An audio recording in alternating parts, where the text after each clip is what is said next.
तो आज के इस वीडियो लेक्चर में हम डिस्कस करेंगे VVI questions for third semester electronics student के लिए। किस सब्जेक्ट के लिए? पीईसी सब्जेक्ट के लिए, जो थर्ड सेमेस्टर इलेक्ट्रॉनिक्स सब्जेक्ट है, प्रिंसिपल ऑफ इलेक्ट्रॉनिक कम्युनिकेशन। इसके हम लोग यूनिट वाइज थोड़े इंपॉर्टेंट क्वेश्चंस या इम्पॉर्टेंट जो है मैं बता दूंगा कि एग्जाम के पॉइंट ऑफ व्यू से कौन कौन से इम्पॉर्टेंट है। तो मतलब आप पूरी तैयारी तो करेंगे, बट इन क्वेश्चंस को या इन टॉपिक्स को कुछ कुछ क्वेश्चंस बताऊंगा, किस किस में टॉपिक्स बताऊंगा, तो जिसका आप जरूर देख के जाएं एग्जाम से पहले। तो वीडियो को अब स्टार्ट करते हैं। तो सबसे पहली यूनिट से चलते हैं, यूनिट 1। ठीक है, यूनिट 1 जो आपकी है एनालॉग मॉड्यूलेशन की।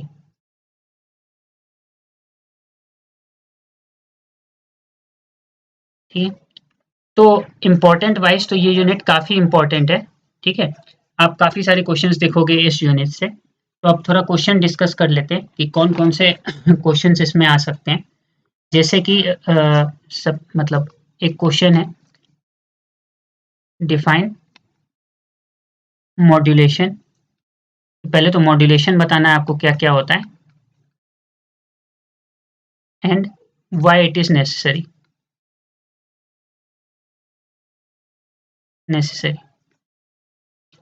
क्योंकि ये चैप्टर में ज़्यादातर एनालॉग मॉड्यूलेशन है, तो सबसे पहला क्वेश्चन जो मुझे लगता है ये जरूर सबको पता होना चाहिए कि मॉड्यूलेशन क्या होता है, define modulation and why it is necessary. और एक और चीज़ देख लीजिएगा, एडवांटेजेस ऑफ मॉड्यूलेशन क्या होते हैं, मॉड्यूलेशन के एडवांटेजेस क्या क्या क्या होते हैं। तो मैंने ये क्लास में भी बता रखा है। ठीक है, 5-6 एडवांटेजेस हैं मॉड्यूलेशन के, वो जरूर आप पढ़ के जाएं। ठीक है, उसके बाद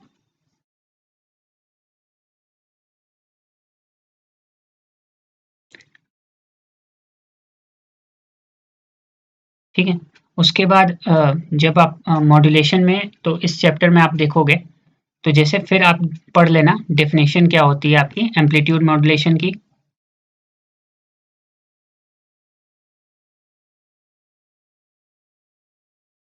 एम्पलीट्यूड मॉड्यूलेशन मतलब एएम, इसकी डेफिनेशन एक बार आप पढ़ लेना। फ्रीक्वेंसी मॉड्यूलेशन एफएम और पीएम। फेज मॉड्यूलेशन, हालांकि फेज मॉड्यूलेशन इस चैप्टर में ज़्यादा पार्ट है नहीं, बट एक बार आप लोग डेफिनेशन जरूर देख लेना। ठीक है, इसकी उसके बाद एक प्रूफ आता है, काफ़ी ज़्यादा बार पूछा जाता है, प्रूफ ऑफ। जैसे एएम का टोटल एएम का पावर होता है PT equals to PC 1 plus mu square by 2। इसका प्रूफ भी आप जरूर देख के जाना। ठीक है, काफ़ी इंपॉर्टेंट प्रूफ है, ये कैसे होता है तो जरूर। एक फिर हम लोग हमें पता है कि bandwidth of am, bandwidth of am, अब एएम में भी काफ़ी सारे पार्ट्स होते हैं, तो एएम जब भी लिखा रहे इसका मतलब होता है आपका double side band full carrier. इसकी जो बैंडविड्थ है ट्वाइस एफएम की इक्वल कैसे होती है। ठीक है, ये जरूर पढ़ के जाना आप। एएम की लिमिटेशंस क्या होती हैं, एएम मतलब double side band full carrier, limitations क्या होती हैं, इस क्वेश्चन को भी आप देख के जा सकते हो। ठीक है, इन्वेलप डिटेक्टर काफ़ी इंपॉर्टेंट टॉपिक है इस यूनिट का, इन्वेलप डिटेक्टर। इसको भी आप एक बार आप देख के जाइएगा कि इन्वेलप डिटेक्टर डीमॉड्यूलेशन यूज होता है double side band full carrier की। तो इन्वेलप डिटेक्टर जरूर देख के जाना, ये काफ़ी इंपॉर्टेंट है। ठीक है, ये प्रूफ और ये प्रूफ, तो इन्वेलप डिटेक्टर तो थ्योरी वाला पार्ट है। ठीक है, और ये प्रूफ जरूर आप देख के जाना। ठीक है, और कुछ टॉपिक्स पे आ जाते हैं इस यूनिट की कि क्या क्या आप और देख के जा सकते हो। तो देखो, जैसे एएम में मतलब एम्पलीट्यूड मॉड्यूलेशन में इसके कौन कौन से पार्ट्स आ जाते हैं आपके इसके अंदर।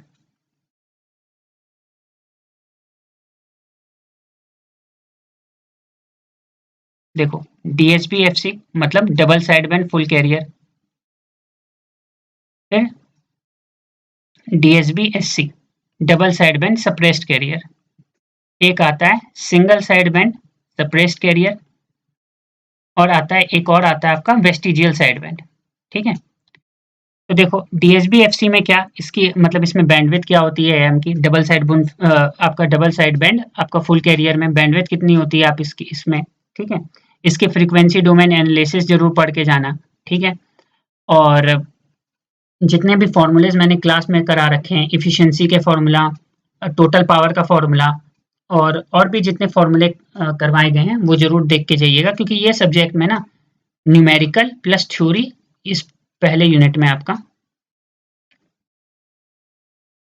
दोनों का वेटेज है, मतलब न्यूमेरिकल भी आने की पॉसिबिलिटी ज़्यादा है, प्लस थ्योरी भी पूछी जाती है। तो ऐसा नहीं कि आप न्यूमेरिकल छोड़ दें सिर्फ थ्योरी थ्योरी करके जाएं, वो मत कीजिएगा, न्यूमेरिकल भी आपको देख के जाने। तो जैसे मैं बता रहा था कि double side band full carrier क्या इसके एडवांटेजेस होते हैं, इसमें बैंडविड्थ का फॉर्मूला, इसमें पावर का फॉर्मूला, ये सारी चीज। एक मैंने करंट की इक्वेशन और वोल्टेज की इक्वेशन भी बताई थी, I T equals to I C under root one plus mu square by two, ठीक है। V T equals to V C under root one plus mu square by two, ये सारे formulas भी आप देख के जाइएगा, ठीक है। उसके बाद अब जब double side band full carrier हो गया आपका, और एक एएम का ही एक्सप्रेशन कि एएम के कितने एक्सप्रेशन होते हैं, तो एक फॉर्मूला लंबा करके फॉर्मूला आता होगा, जैसे कि ये S A M T A C cos two pi F C T plus A C mu by two cos two pi F C plus F M T plus A C mu by two cos two pi F C minus F M T. तो ये इस फॉर्मूले का भी एक बार derivation आप लोग जरूर देख के जाना, ठीक है। ये एएम में फॉर्मूला होता है, ठीक है। तो आप देख सकते हो एएम में कौन कौन सी फ्रीक्वेंसी होती है, एएम मतलब double side band full carrier की बात कर रहा हूँ, F C plus F M, F C minus F M, ठीक है। तो ये क्योंकि इस क्वेश्चन मतलब इस फॉर्मूले पे बेस पे भी कभी कभार आपको क्वेश्चन दे दिए जाते हैं, तो उसका भी आप ध्यान रखिएगा। उसके बाद double side band suppressed career, इसमें कौन कौन से फ्रीक्वेंसी कंपोनेंट आपके ट्रांसफर किए जाते हैं, ऊपर से इसका frequency domain analysis, time domain analysis, ठीक है। ये सारा इस फॉर्मूले को इरेज कर दे रहा हूँ, ये बताना था कि ये जरूर आप पढ़ के जाओ, ठीक है। डीएसबी एससी का, इसमें इसका फॉर्मूला क्या होता है, मतलब डीएसबी एफसी का जैसे M T into C T हम लोग पढ़ते हैं जर्नलाइज एक्सप्रेशन, ठीक है। इसको थोड़ा देख के जाना है आपको। और ये हो गया आप में इसमें जो पावर का फॉर्मूला होता है, इसमें पावर का जो फॉर्मूला होता है उसकी डेरिवेशन नहीं देख के जानी है, सिर्फ पावर का जो डेरिवेशन देख के जानी है वो डीएसबी एफसी का जो अभी इक्वेशन लिखाया ये पावर का, टोटल पावर का, इसको देख के जाना है। इसमें भी दो कंपोनेंट होते हैं, एक कैरियर पावर एक साइड बैंड पावर, ये सारी चीजें बता दी गई हैं, तो उसको जरूर आप देख के जाएं, ठीक है। ये हो गया, ठीक है। उसके बाद इसमें भी ध्यान रखें कि डीएसबी-एफसी से हम मतलब ये जब हमारे पास मॉड्यूलेशन स्कीम थी तो हम डीएसबी-एफसी में क्यों गए, तो इसमें इसके एडवांटेजेस क्या होते हैं इस स्कीम के, डिसएडवांटेज क्या होते हैं, डिसएडवांटेजेस और एप्लीकेशन, ये भी आपको देख के जाना है। एप्लीकेशन, ठीक है, एडवांटेजेस डिसएडवांटेज एप्लीकेशन, ठीक है। सेम इसका डीएसबीएफसी का, ये सब सभी स्कीम का पढ़ लेना आप, एडवांटेजेस डिसएडवांटेज एप्लीकेशन डीएसबीएफसी का, डीएसबीएससी का, एसएसबीएससी का और वीएसबी का भी, वेस्टिजियल साइड बैंड का भी, ठीक है। जरूर ये बढ़ के जाना, क्योंकि कभी कभी 4 नंबर में क्वेश्चन पूछ लिया जाता है। उसके बाद सेम सिंगल साइड बैंड के लिए भी आपको पढ़ना है और वेस्टिजियल साइड बैंड के लिए पढ़ना है, ठीक है। अब जैसे डीएसबीएफसी में हम लोग पढ़ रहे थे कि कौन कौन से मॉड्यूलेटर होते हैं, तो जैसे एक आपका होता है स्विचिंग मॉड्यूलेटर, एक होता है इसका स्क्वायर लॉ मॉड्यूलेटर। तो देखो इसमें मॉड्यूलेटर होता है, डीमॉड्यूलेटर इसमें कौन सा आता है आपका, इन्वेलप डिटेक्टर। तो इन्वेलप डिटेक्टर जरूर पढ़ के जाना डीमॉड्यूलेटर में आप लोग, काफी इंपॉर्टेंट है। वैसे ही इसमें और जो मॉड्यूलेटर आप पढ़ोगे वो स्क्वायर लॉ मॉड्यूलेटर पढ़ लेना। डीएसबी-एससी में आपको जो ये आपका डीमॉड्यूलेटर पढ़ना है, डीमॉड्यूलेटर तो इन लोग में जो डीएसबी-एससी एसएसबी-एससी में यूज होता है वो कोहेरेंट डीमॉड्यूलेटर यूज होता है, तो वो पढ़ने की जरूरत नहीं है, क्योंकि थोड़ा टफ भी होता है और इतना इंपॉर्टेंट भी नहीं है एग्जाम पॉइंट ऑफ व्यू से। लेकिन डीएसबी-एससी में दो मॉड्यूलेटर होते हैं, एक प्रोडक्ट मॉड्यूलेटर या बैलेंस मॉड्यूलेटर या एक ring modulator.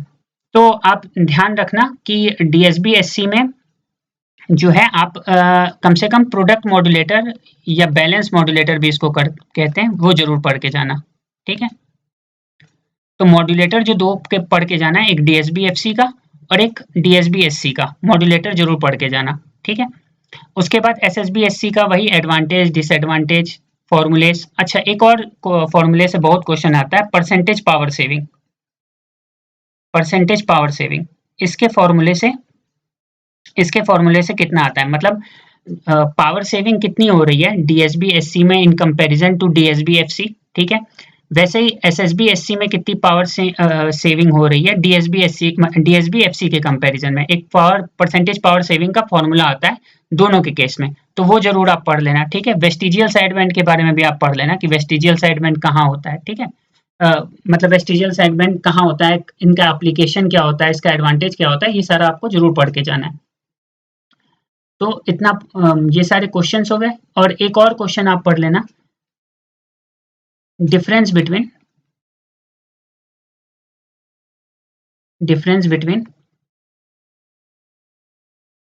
Am and FM.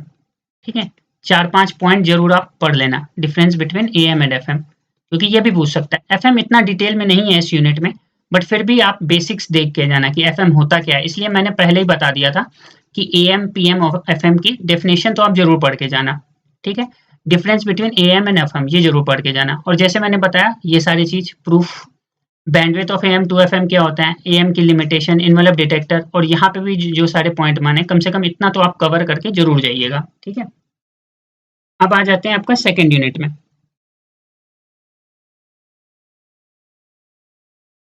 Unit 2।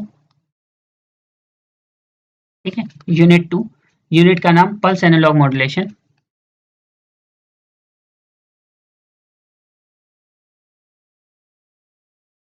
तो देखो इसमें क्या क्या पढ़ना है। सबसे पहले तो जो पढ़ना है आपको सैम्पलिंग, सैम्पलिंग पढ़नी है। सैम्पलिंग थ्योरम का प्रूफ पढ़ना है। सैम्पलिंग थ्योरम का जो प्रूफ होता है वो जरूर देख के जाना है। ठीक है, ये मैंने क्लास में भी कराया है, प्रूफ ऑफ सैम्पलिंग थ्योरम, ये भी पढ़ के जाना है। ठीक है, उसके बाद इसमें types of sampling, types of sampling कौन कौन से टाइप की होती है, आइडियल या इंस्टेंटेनियस, सैम्पलिंग, नेचुरल सैम्पलिंग,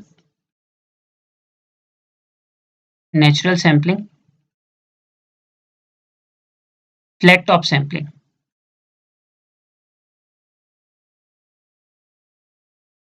ये तीनों टाइप्स की सैम्पलिंग जरूर पढ़ के जानी है। उसके बाद जो है आप लोग को क्या क्या पढ़ के जाना है, Nyquist rate and Nyquist interval, Nyquist interval ये जरूर देख के जाना है। ठीक है, क्योंकि इस पे क्वेश्चन आते हैं, इसलिए ध्यान रखिएगा इस टॉपिक पे। और एक आप डिफरेंस जरूर पढ़ लेना, ये जरूर पढ़ लेना, आइडियल सैम्पलिंग, नेचुरल सैम्पलिंग और फ्लैट सैम्पलिंग में कुछ पॉइंट्स ऑफ डिफरेंस होते हैं, वो जरूर पढ़ लेना। ठीक है, मतलब आइडियल सैम्पलिंग में क्या होता है, उसका सर्किट क्या होता है, नेचुरल सैम्पलिंग में क्या होता है, उसका सर्किट क्या होता है, फ्लैट टॉप सैम्पलिंग में क्या होता है, उसका सर्किट क्या होता है। और ध्यान रखिए इसका आप लोग जो है रिप्रेजेंटेशन जरूर पढ़ लीजिएगा, टाइम डोमेन रिप्रेजेंटेशन तो खास करके जरूर पढ़ लीजिएगा, क्योंकि ये पूछने के चांस है। तो सैम्पलिंग में क्या क्या पढ़ना है, एक तो सैम्पलिंग क्या होता है, ठीक है, proof of sampling theorem, types of sampling, उसके बाद आपका नाइक्वेस्ट रेट, नाइक्वेस्ट इंटरवल, एक और टर्म आता है एलाइजिंग, ये क्या होता है और इसको कैसे रिमूव करते हैं। ठीक है, एलाइजिंग क्या होता है और कैसे इसको रिमूव करते हैं, ये भी आप जरूर पढ़ लीजिएगा। ठीक, तो ये कुछ टॉपिक्स थे यूनिट 2 के इंपॉर्टेंट जो आपको पढ़ के जाने हैं। Unit 3, PCM and delta modulation schemes. अच्छा, एक पॉइंट छूट गया मेरा पिछले में, इसमें ना न्यूमेरिकल्स लेस आते हैं, न्यूमेरिकल कम आते हैं इस यूनिट से। ठीक है, थ्योरी ज्यादा आती है, मोर थ्योरी। बट न्यूमेरिकल लेस मतलब कुछ कम आता है, जितने भी सैम्पलिंग थ्योरम से रिलेटेड है, मतलब नाइक्विस्ट रेट और नाइक्विस्ट इंटरवल से जो रिलेटेड है वो पूछ सकता है, लेकिन थ्योरी ज्यादातर रहती है। ठीक है, थ्योरी में और एक डेरिवेशन है सैम्पलिंग थ्योरम का, वो पूछने का ज्यादा चांसेस है। ठीक है, तो इसको ध्यान रखिएगा। पीसीएम एंड डेल्टा मॉड्यूलेशन, तो इसमें आपको क्या क्या पढ़ के जाना है। ठीक है, तो सबसे पहले तो इसमें आता है क्वांटाइजर। क्वांटाइजर क्या होता है वो पढ़ के जाना है। क्वांटाइजेशन प्रोसेस क्या होता है वो पढ़ के जाना है। ठीक है, क्वांटाइजेशन प्रोसेस में भी uniform and non uniform quantization के बारे में जरूर पढ़ के जाना है। Uniform and non uniform quantization process जरूर पढ़ के जाना है।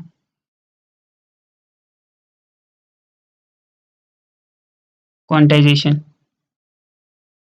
ठीक है। उसके बाद जो आपको पढ़ के जाना है वो है pulse code modulation. Pulse code modulation, PCM क्या होता है, ठीक है। इसका टोटल पार्ट मतलब ट्रांसमीटर सेक्शन, आपका चैनल सेक्शन, रिसीवर सेक्शन, ठीक है। इसका एडवांटेज पढ़ लेना क्या क्या होता है, ठीक है। और ये डिजिटल मॉड्यूलेशन स्कीम्स है, तो एक आप जरूर देख लेना कि डिजिटल और एनालॉग मॉड्यूलेशन स्कीम में क्या डिफरेंस होता है, एक इसको भी आप पढ़ के जा सकते हो। ठीक है, बट पल्स कोड मॉड्यूलेशन, इसके एडवांटेजेस आप जरूर देख लेना, इसका एप्लीकेशन भी जरूर देख लेना क्या होता है। ठीक है, पर इसमें जो सिग्नल टू नॉइज रेशियो आता है उसका फॉर्मूला जरूर देख लेना। फॉर्मूला, डेरिवेशन का कम चांस है बट पूछ सकता है इसमें सिग्नल टू नॉइज रेशियो का, जो पीसीएम में आता है, ध्यान रखना उसका। ठीक है, नेक्स्ट टॉपिक आता है इसमें आपका डेल्टा मॉड्यूलेशन। डेल्टा मॉड्यूलेशन वैसे ही इसमें भी ट्रांसमीटर सेक्शन, रिसीवर सेक्शन आपको जरूर पढ़ना है इसका। और इसमें एक जरूर वो आप पढ़ लेना कि दो एरर होती है, एक स्लोप ओवरलोड एरर एरर और दूसरा ग्रैनुलर एरर। तो ये पढ़ लेना कि ये दोनों किस कंडीशन में होती है, तो ये ध्यान पढ़ना है। डेल्टा मॉड्यूलेशन तो पूरा पढ़ना है आपको, डेल्टा मॉड्यूलेशन क्या होता है। ठीक है, फिर दो एरर्स भी आती हैं, स्लोप ओवरलोड एरर और ग्रैनुलर एरर, तो इसके बारे में पढ़ना है। एक और डिफरेंस पढ़ लेना आप, पीसीएम वर्सेस डेल्टा मॉड्यूलेशन कि दोनों में डिफरेंस क्या क्या होते हैं, उसके points. PCM versus delta modulation, इसके इंपॉर्टेंट पॉइंट्स आप पढ़ लेना। ठीक है, तो ये कुछ इंपॉर्टेंट टॉपिक्स हैं आपके यूनिट 3 में। ठीक है, तो इस यूनिट में भी थ्योरी थोड़ी ज्यादा है, न्यूमेरिकल का पोर्शन कम है। यूनिट 4 आ जाओ आप। ठीक है, डिजिटल मॉड्यूलेशन। देखो, इसमें आप ध्यान रखना, लाइन कोडिंग के बारे में जरूर पढ़ लेना,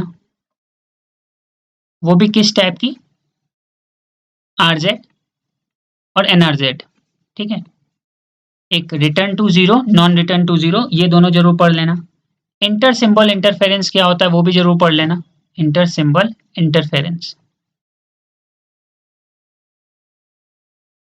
इसके बारे में जरूर पढ़ लेना। आईएसआई क्या होता है, ठीक है, आईएसआई को रिमूव कैसे करते हैं ये जरूर ध्यान रख लेना। ठीक है, ये दो टॉपिक। एक और तीसरा टॉपिक जरूर पढ़ लेना आप, पल्स शेपिंग क्या होती है। पल्स शेपिंग क्या होती है,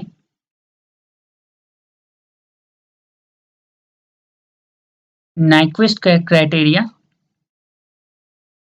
Nyquist criteria for distortion free baseband transmission.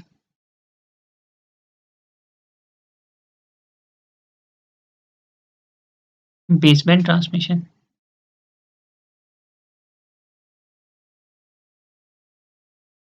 ठीक है। तो ये चार टॉपिक्स इंपॉर्टेंट है कि लाइन कोडिंग क्या होता है, इंटर सिंबल इंटरफेरेंस और इसको कैसे रिमूव करते हैं, हाउ टू रिमूव इट। ठीक है, इंटर सिंबल इंटरफेरेंस को कम या रिमूव कैसे किया जाता है, पल्स शेपिंग क्या होती है, और नाइक्विस्ट क्राइटेरिया क्या होती है डिस्टॉर्शन फ्री बेसबैंड ट्रांसमिशन के। ठीक है, तो ये चार इंपॉर्टेंट हैं इसमें जो कि पूछे जा सकते हैं।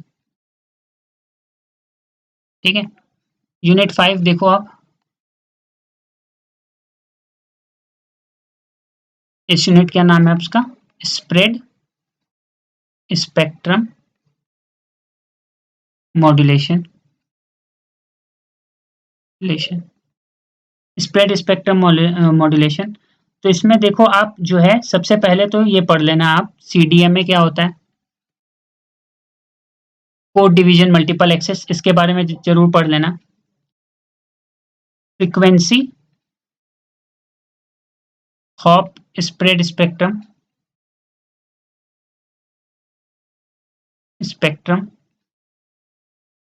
FHSS जरूर पढ़ लीजिएगा। ठीक है, डायरेक्ट सीक्वेंस स्प्रेड